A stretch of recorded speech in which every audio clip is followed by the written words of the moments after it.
और देखिए, मुख्तार अंसारी दोषी करार दिया गया है अवधेश राय कत्लकांड मामले में। 32 साल पुराना ये पूरा मामला और दोषी करार दिया गया है मुख्तार अंसारी।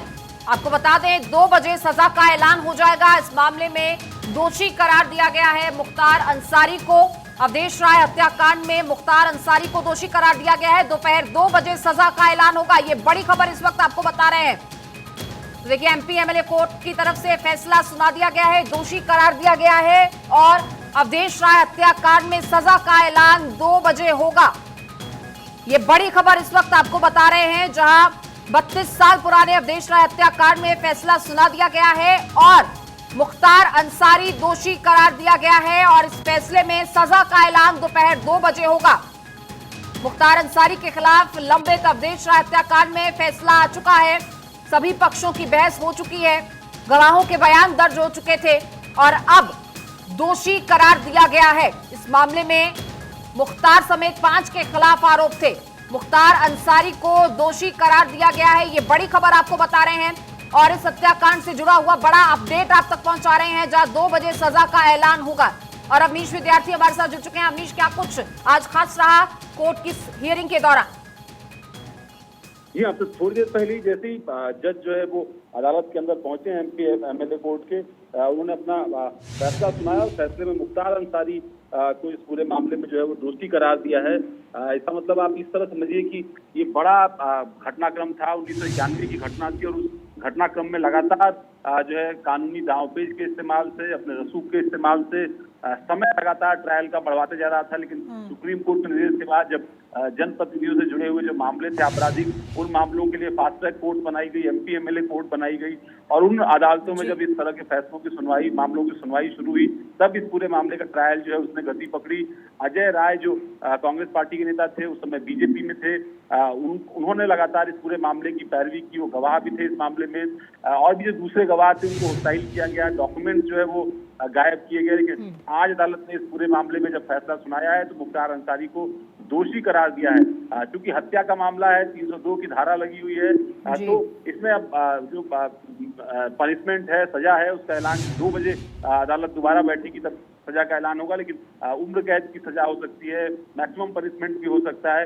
अदालत को भी देखना होगा कि किस जो एविडेंसेस मिले हैं और जिस तरह का ये क्राइम रहा है उसके आधार पर अदालत अपना निर्णय जो है इस पूरे मामले में आगे सुनाएगी कि सजा कितनी होगी मुख्तार अंसारी को। हालांकि अब तक 4 मामलों में सजा हो चुकी है मुख्तार को, जिसमें गैंगस्टर एक्ट के मामले कई शामिल हैं। आज एक बाराबंकी में भी फैसला आना है केस को लेकर के, तो काफी महत्वपूर्ण है। और लगातार सरकार के विल पावर की वजह से, अभियोजन तंत्र ने जो कोशिश की है उसी की वजह से मुकम्मल हो पाया है कि जो दुर्दांत अपराधी लगातार पिछले 3-4 दशकों से उत्तर प्रदेश से खासतौर पर पूर्वांचल के हिस्से में आपराधिक गतिविधियों को गैंग के माध्यम से संचालित कर रहा था, अवैध कारोबार एक बड़ा खड़ा कर रखा था। और यहाँ तक कृष्णानंद राय जो विधायक थे उनकी हत्या के मामले में, या किशोर रुंगटा उनके व्यापारी जो थे उनके अपहरण के मामले में, या अवधेश राय जो कांग्रेस पार्टी के जो है सीनियर नेता थे उनकी हत्या के मामले में जो है उसकी भूमिका रही और लगातार बावजूद इसके वो बचता रहा। तो अब इन सजाओं का ऐलान जो है वो क्रमबद्ध तरीके से हो रहा है।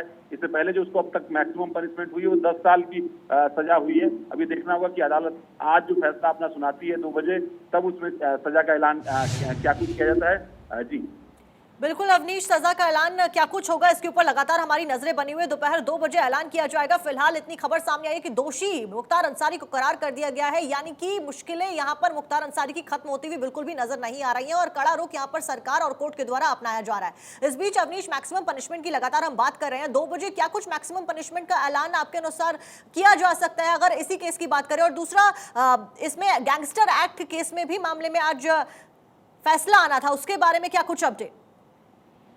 देखिए, जो गैंगस्टर एक्ट के मामले में अदालत को निर्णय देना है वो ये ना है कि गैंगस्टर एक्ट का प्रावधान इस पूरे मामले में लागू होता है या नहीं होता है। दरअसल बाराबंकी का एक मामला जो जब पंजाब की जेल में बंद था और उस वक्त जो है कुछ एम्बुलेंसेज वगैरह जो है वो अवैध तरीके से इस्तेमाल में लाई गई थी मुख्तार अंसारी द्वारा, उस प्रकरण में FIR दर्ज हुई थी और उसी के आधार पर गैंगस्टर एक्ट के तहत जो है केस दर्ज किया गया था। उसी विषय पर अदालत का फैसला आना। लेकिन ये जो फैसला वाराणसी में एमपी एमएलए कोर्ट ने दिया, ये एक तरीके से बेहद महत्वपूर्ण इसीलिए है कि बहुत लंबे समय बाद इस मामले पर जो है फैसला आ पाया है। तब जब इस मामले की जो मूल केस डायरी थी वही अदालत से गायब थी, वो दस्तावेजों में नहीं थी। फिर दोबारा जो है इसको रिस्ट्रक्चर किया गया, दोबारा डॉक्यूमेंट को तैयार किया गया और उसके आधार पर अभियोजन पक्ष ने जो है इस पूरे मामले की पैरवी की। गवाहों को काफी जो है डैमेज किया गया। अजय राय के ऊपर बहुत दबाव था, राजनीतिक दबाव था, लगातार मसल पावर के माध्यम से भी दबाव काफी डालने की कोशिश की गई थी इस पूरे मामले में, लेकिन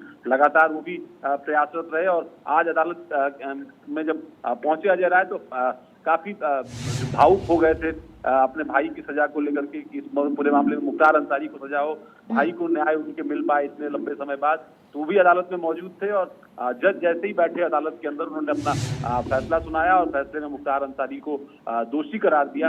अब 2 बजे जो है वो सजा का ऐलान अदालत करेगी। जी बिल्कुल, देखिए 1 साल के भीतर ही 4 मामलों में सजा सुनाई जा चुकी है, लेकिन इन सब मामलों में ये जो अवधेश राय हत्याकांड मामला है ये सबसे बड़ा था और ऐसे में मैक्सिमम सजा की बात जो है वो लगातार हो रही है। 2 बजे ये तमाम चीजें सामने आएंगी, लेकिन इसी बीच पीड़ित पक्ष का भी आपने जिक्र किया, क्या इससे सेटिस्फेक्शन?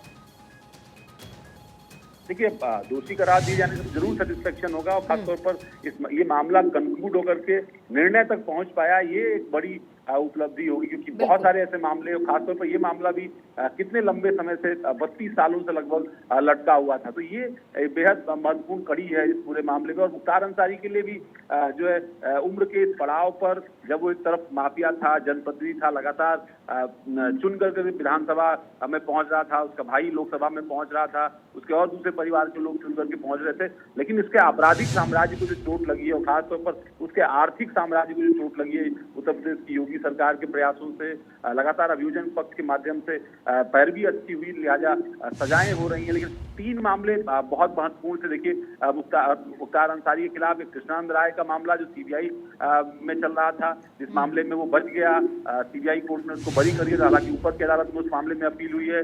किशोर रूंगटा अपहरण का मामला, उसमें भी वो बच निकला था।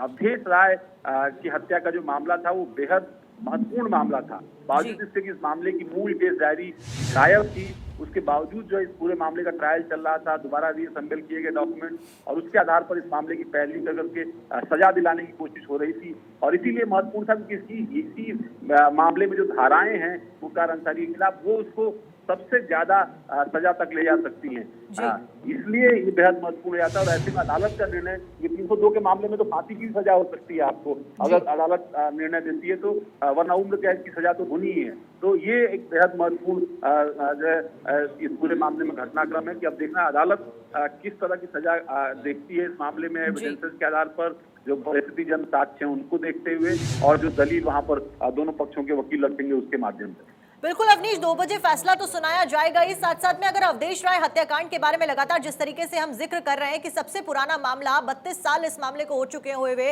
उसके बाद आज इसमें फैसला आएगा और सबसे ज्यादा सजा वाले प्रावधान का ये मामला जो मुख्तार अंसारी के खिलाफ लगातार चल रहा है। उस बीच अगर सुरक्षा के इंतजामों की बात करें मौजूदा वक्त में कोर्ट परिसर के आसपास में, तो वहां पर क्या कुछ इंतजाम सुरक्षा के लिहाज से किए गए हैं?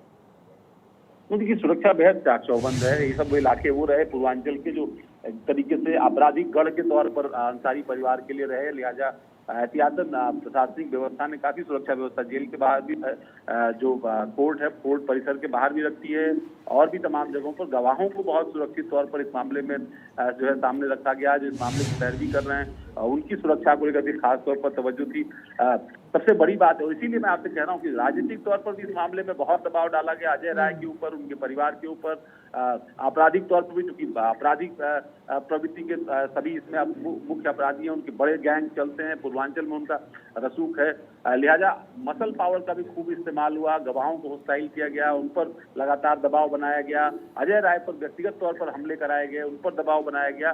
तो एक बहुत लंबा इतिहास, एक पूरी कहानी, एक पूरी किताब इस पूरे घटनाक्रम का जो पूरा जो न्यायिक प्रक्रिया है, अगर इस पर आप पूरी पुस्तक लिखी जा सकती है, किस तरीके से मसल पावर का और इस्तेमाल करके या पॉलिटिकल रसूख का इस्तेमाल करके माफिया इतने सालों तक बढ़ता रहा, मामलों को तारीख दर तारीख पड़ती रही, लटकाया जाता रहा। तो भला हो सुप्रीम कोर्ट का कि सुप्रीम कोर्ट ने एमपी एमएलए के मामलों को लेकर के एक विशेष कोर्ट बनाई और उनमें जो है इन मामलों को फास्ट ट्रैक कोर्ट के तौर पर देखा गया और मामलों की पैरवी तेजी से हो पाई, अन्यथा तो बेहद मुश्किल था कि इस तरह के मामलों में सजा हो पाए। और फिर मैं वही बात जो आपसे कह रहा था कि मूल प्रति ही जो है केस डायरी की गायब थी, और ये बेहद अहम चीज होती है जब किसी मामले की विवेचना होती है।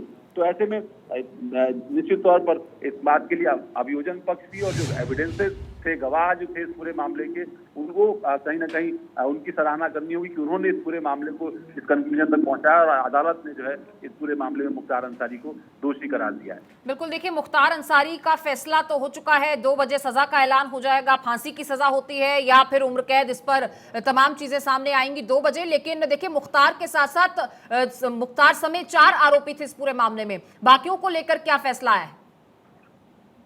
देखिए जिस तरह की धारा पर जिसकी भूमिका है उसी तरीके से उसको सजा जो है वो अदालत ने दी है। सबसे बड़ी बात ये 3 अगस्त 1991 को लहुराबीर में ये हुई घटना थी और वहां पर जब ये घटना हुई थी उस वक्त जिस तरह की सनसनी फैली थी, आसपास जिस तरीके का आतंक का माहौल, अवधेश राय वाराणसी के बड़े नेताओं में शुमार किया, उनका परिवार बेहद जो बड़े नेताओं में पूरा परिवार जो है वो बेहद बड़ा राजनीतिक परिवार था। अजय राय खुद 5 बार एमएलए रह चुके हैं, बीजेपी के टिकट पर भी एमएलए रह चुके हैं। तो ऐसे में इस तरीके से आपके परिवार के व्यक्ति की हत्या होना और उस हत्या के मामले को इतने लंबे समय तक किसी न किसी माध्यम से लिंगर ऑन कराना, ये एक ऐसी चीज थी जो वाराणसी और आसपास के लोगों के दिमाग के अंदर भी बार बार चलता था और इसीलिए बहुत सारे मामले तो दर्ज ही नहीं होते थे। बहुत सारे ऐसे घटनाक्रम थे जिनके बारे में कोई पूछता तक नहीं था और इसीलिए देखिए कृष्णानंद राय मामला, जिस मामले में सीबीआई जांच कर रही थी और उस मामले में भी अपनी ताकत के दम पर मुख्तार अंसारी इस चीज में कामयाब हुआ कि उसको सजा नहीं हो पाई, वो बरी हो गया उस मामले में, जबकि दुनिया जानती है कि किसने जो है कृष्णानंद राय की हत्या कराई थी। लेकिन जिस तरीके से ये मामला शायद आखिरी उम्मीद थी उन लोगों के लिए जो मुख्तार अंसारी के खिलाफ, उसके आपराधिक जो साम्राज्य उसके खिलाफ लड़ाई लड़ रहे थे और उनको उम्मीद थी कि इसको एक न एक दिन जो है एक बड़ी सजा होगी। तो आज वो बड़ी सजा जो है उसका ऐलान अब से थोड़ी देर बाद अदालत में होगा। बिल्कुल अवनीश, लगातार इंतजार इसी बात का है कि 2 बजे कब क्या कुछ सजा सुनाई जाती है और आगे क्या कुछ होता है। इस बीच अवनीश, बड़ा सवाल यहाँ पर यह भी उठता है कि जिस तरीके से मुख्तार अंसारी की पत्नी आफशा अंसारी लगातार फरार चल रही है और पुलिस के रडार पर वो फिलहाल मौजूद है, क्या इस बीच, क्योंकि मुख्तार अंसारी के लिए आज का दिन बेहद बड़ा, सजा का ऐलान हो सकता है और आगे क्या कुछ होगा आज ये डिसाइड हो जाएगा, इस बीच क्या आफशा अंसारी आकर सरेंडर कर सकती है या उनकी मौजूदगी किसी प्रकार से दर्ज की जा सकती है, इसके कोई संकेत? नहीं, देखिए बहुत मुश्किल लगता है क्योंकि पहले से ही नाम घोषित कर रखा है मऊ पुलिस ने भी, गाजीपुर पुलिस ने भी, और लगातार आफशा अंसारी की तलाश चल रही है। आप एक तरफ बहू जो है निखत अंसारी, इसके अलावा बेटा अब्बास अंसारी, ये पहले से ही जेल में बंद हैं। इसके अलावा जो जिसका दूसरा बेटा है उमर, उसकी भी लगातार तलाश जो है वो चल रही है। अलग अलग मामलों में उसके खिलाफ भी कई केसेस दर्ज हो चुके हैं। तो एक पूरा खानदान, अफजाल अंसारी को आपको याद है अब से कुछ दिन पहले ही गाजीपुर में अदालत ने सजा सुनाई और उसको जेल में जाना पड़ा है, उसकी सदस्यता समाप्त हो गई है, गाजीपुर लोकसभा से सांसद बीएसपी का था वो। तो ये बेहद कमजोर पल है अंसारी परिवार के लिए क्योंकि वो एक दौर पर जहां फांसी, तो अब ये तय हो गया है कि लंच बाद उनको 2 सजा में से एक सजा दी जाएगी, या तो आजीवन कारावास होगा या तो फांसी होगा। तो फांसी का जो सजा होता है रेयरेस्ट ऑफ रेयर केसेज में है, क्योंकि एक बहुत बड़ी इनकी क्रिमिनल हिस्ट्री है। बहुत कृष्णानंद राय हत्याकांड में ये बच गए बेनिफिट ऑफ डाउट, चूंकि उस वक्त गवाहियां जो है जितने भी गवाह थे हॉस्टाइल हो गए थे, लेकिन इसमें अजय राय जो मृतक के भाई थे उन्होंने पूरी गवाही दी और जम के गवाही दी, और जिसके चलते आज वो दोषी करार दिए गए हैं। और ये दोनों केस में दोषी करार का मतलब कि जो उन पे आरोप थे वो सिद्ध पाए गए हैं। प्रोसिक्यूशन अपने अभियोजन जो अपने आरोप में जो उसको साबित करने में, कोर्ट रूम के सामने इस बात को साबित करने में सफल रहा है कि आपने अवधेश राय की हत्या की है। तो अब आपको इस हत्या के परिप्रेक्ष्य में क्या सजा दी जाए, इस पे आपको सुनाना है। तो डिफेंस लॉयर जो होंगे वो सजा कम से कम की सजा की मांग करेंगे। जो हो सकता है कि कॉन्फ्रेंसिंग से मुख्तार अंसारी भी अपने को कहे कि कम से कम सजा दी जाए। तो आजीवन कारावास या फांसी, 2 चीजों में एक चीज तय हो चुका है, अब उनको कम से कम आजीवन कारावास होगा। इसमें देखिए एक्यूज 5 थे जिसमें 3 लोग की डेथ हो चुकी है, अब्दुल कलाम थे और भीम, एक और एक्यूज की मृत्यु हो चुकी है, सिर्फ एक राकेश नाइक और एक और एक्यूज का जो मुकदमा जो है इलाहाबाद में पेंडिंग है। तो इस प्रकार से आज जो है ये बहुत ही 32 साल बाद ये फैसला आया है, ये अपने आप में महत्वपूर्ण। आपको इस कोर्ट से जो दोषी करार दिया गया उसमें क्या है? देखिए अभी विस्तृत फैसला अभी कोर्ट ने नहीं सुनाया है, सिर्फ ऑपरेटिव पोर्शन सुनाया है। लोगों को सजा ये दे सकता है? देखिए देखिए इलाहाबाद में कुछ यहाँ पे है। नहीं, देखिए यहाँ पे अभी मुख्तार अंसारी को सजा सुनाई गई है, क्योंकि सजा सुनाते वक्त एक्यूज का पर्सनल होना, वहाँ मौजूद रहना जरूरी होता है। तो उनको उन्होंने वीडियो कॉन्फ्रेंसिंग से लिया 12 बजे और उनको वीडियो कॉन्फ्रेंसिंग के बताया कि आप दोषसिद्ध करार दिए जाते हैं। तो दोषसिद्ध करार दिए जाने का मतलब यह है कि 302 का आरोप उन पे साबित हो चुका है। अब 302 में जो सजा होगी वो उनको कोर्ट जो है लंच बाद सुनाएगी।